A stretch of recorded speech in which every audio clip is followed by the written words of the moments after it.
Pag-asa ba ako sa isang mayaman na katulad mo?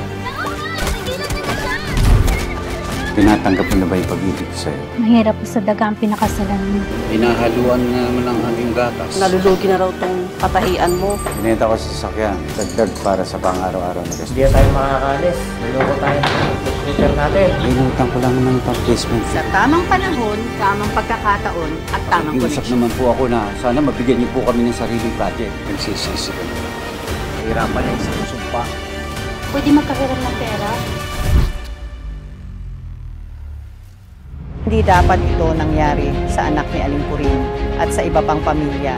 Kaya pinapangako ko sa ngalan ng Panginoon, patuloy kaming magsusumikap na mag-asawa para matupad ang aming panata na tumulong sa kapwa. Daanin man ng bagyo at unos, ay pilit kaming babangon. Sama-sama nating babaguhin ang kwento ng ating bayan. Ito ang simula ng isang bagong yugto, isang pamumuno may malasakit, may puso at may paninindigan.